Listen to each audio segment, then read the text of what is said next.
On the news, we often talk about the busiest travel day of the year, and it's usually sometime over Thanksgiving, over Christmas, but this year it was June 23rd.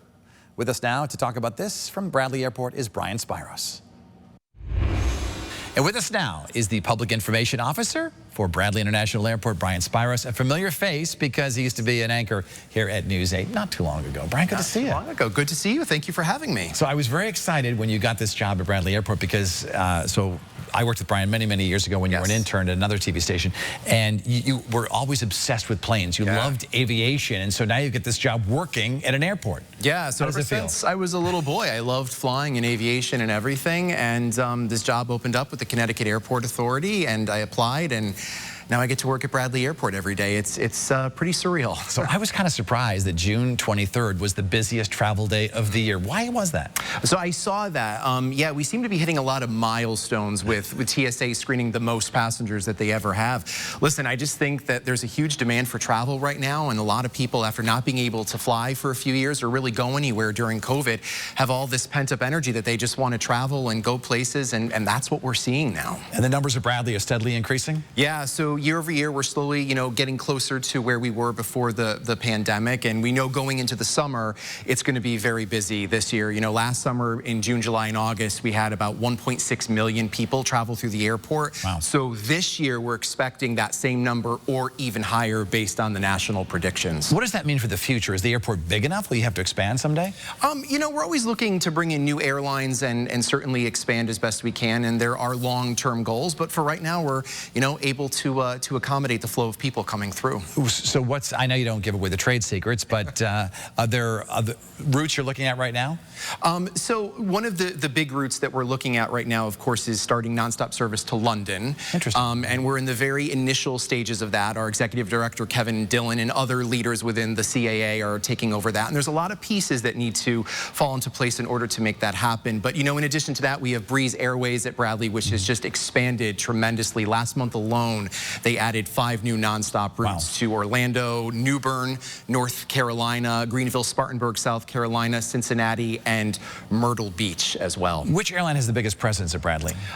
So there's many of them that have a big presence, but if you look at the numbers, last year in 2023, American Airlines carried the most passengers. So I flew recently, and just in the past year, I've noticed a lot of just little improvements. First of all, we see a lot of Yukon signs now, and which is kind of nice because I think as you get off the plane coming from somewhere else, and you're like, I'm in Connecticut. Yes, and it's funny you say that because at the airport, we really pride ourselves on convenience, but also creating a sense of place. And a lot of the retail stores that we have there are getting remodeled and rebranded and are opening with a very Connecticut-centric name.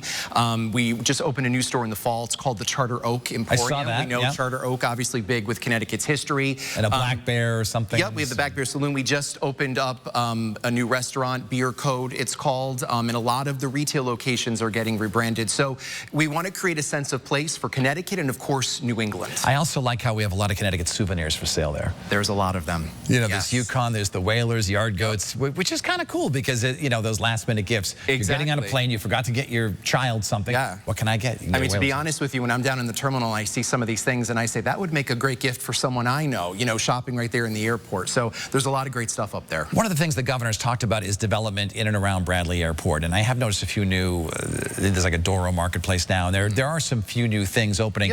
And you've lost the rental car areas now because those are now empty, right? Because they all moved to the airport. Yep, so all of those are now located in the brand new ground transportation center that is located right near the terminal. So what kind of development would the airport like to have around it? So that, obviously those are conversations that I'm not part of right now. Obviously those people who, above me within the CAA, but, there is talk to do something with those areas because they are sitting empty now. But moving them meant greater convenience by having all of the rental cars closer and adjacent to the terminal. Bradley always seems to score well in those airport approval surveys and things like that, satisfaction surveys. Why do you think that is? So I think it's because of the convenience we offer. We're not a big airport, but we're not really tiny, medium size, and we really offer a lot of nonstops, more than 40 of them on 11 different airlines. And the parking, getting through the security lines, people want convenience. convenience when they travel, and they don't want a lot of hassle. And I think Bradley International offers that. And it's Condé Nast that has recognized us for several years in a row as one of the top 10 airports in the country. It also seems to me, anecdotally, that there are some people coming in from farther distances to use Bradley now. Yes. Are you finding that even like deep into Fairfield County, some people are traveling because it's easier? There are people from all over Connecticut that come, people who live down in Fairfield County will come up there. We pull from Western Massachusetts, and even people in southern Vermont and sometimes New Hampshire will come down to Bradley. Well, LaGuardia is like the most delayed airport, right? So it makes a lot of sense if you're gonna, Some people don't, it's not worth the hassle. Well, Brian Spyros, best of luck to you. I know you're really enjoying this job. It's great. Does your office look out in the runway? So my office looks right out at both concourses, so I see planes coming and going all day long. It's a dream. You are living the dream. All right. I am. Brian Spyros from Bradley Airport. Great to see you here. Thank you, Dennis. Big news for some UConn stars as they get tapped by the NBA. And when we come back, we check in with another Connecticut town.